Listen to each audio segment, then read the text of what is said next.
চলে এলাম বন্ধুরা আবহাওয়ার খবর নিয়ে। আজ শুক্রবার ২৯ তারিখ ডিসেম্বর মাস ২০২৩। আজকের আবহাওয়ার খবর কী রয়েছে?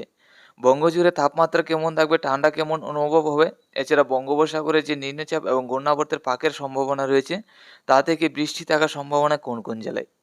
আমরা যদি প্রথমে নিম্নচাপ এবং পাকের সম্ভাবনাটা দেখি তাহলে বঙ্গোপসাগরের দক্ষিণের সাইড নিয়ে রয়েছে নিম্নচাপ। আর এই নিম্নচাপ থেকে আগামী দিনগুলিতে শ্রীলঙ্কা এবং আমাদের ভারতের দক্ষিণে তামিলনাড়ু, হায়দ্রাবাদ, বেঙ্গালুরুর সাইড নিয়ে থাকবে বৃষ্টি। তাতে বাংলার জেলায় জেলায় কোনো রকমভাবে নিম্নচাপ বা বৃষ্টির সম্ভাবনা নেই। তো আমরা এখন চলে যাচ্ছি মেঘলাভাব এবং আমাদের বঙ্গের একাধিক জেলায় বৃষ্টির সম্ভাবনা আছে কিনা।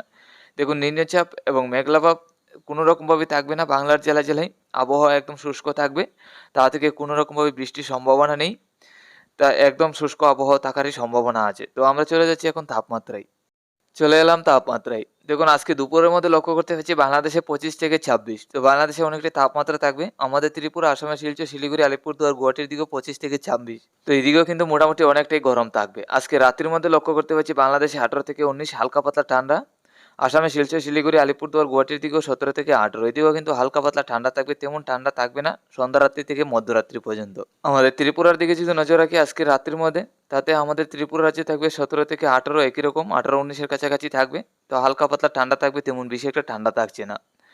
আগামীকাল সকালের মধ্যে আমাদের ত্রিপুরা রাজ্যে থাকবে 15 থেকে 16। তো হালকা পাতলা ঠান্ডাই থাকবে, বেশি একটা ঠান্ডা বাড়ছে না। আর বাংলাদেশের দিকে যদি নজর রাখি বাংলাদেশেও লক্ষ্য করতে পারছি 15 থেকে 16-র কাছাকাছি থাকবে। তবে রংপুর, কালাই, ময়মনসিংহ, সিলেটের দিকে থাকবে 13 ডিগ্রি তাপমাত্রা। এদিকে হালকা পাতলা মোটামুটি অনেকটাই ঠান্ডা বাড়বে। আসামে শিলচর, শিলিগুড়ি, আলিপুরদুয়ার, গুয়াহাটির দিকেও 13 থেকে 14। এদিকেও হালকা পাতলা মোটামুটি অনেকটাই ঠান্ডা বাড়তে চলেছে। চলে এলাম ঘন কুয়াশায়। আজকে সন্ধ্যারাত্রির মধ্যে লক্ষ্য করলে বেশি একটা ঘন কুয়াশা থাকছে না। আসামের শিলচর এবং গুয়াহাটির সাইড নিয়ে কিছু কুয়াশা থাকবে। এছাড়া হালকা পাতলা কুয়াশা থাকবে, বেশি একটা কুয়াশা নেই। আগামীকাল সকালের মধ্যে বাংলাদেশের রংপুর, কালাই, ময়মনসিংহ, ঢাকার সাইড নিয়ে ঘন কুয়াশা। গুয়াহাটি, আসামের শিলচর, বাংলাদেশের চট্টগ্রামের দিকে ঘন কুয়াশা। এছাড়া বাকি জেলাগুলির মধ্যে হালকা পাতলা কুয়াশা থাকবে।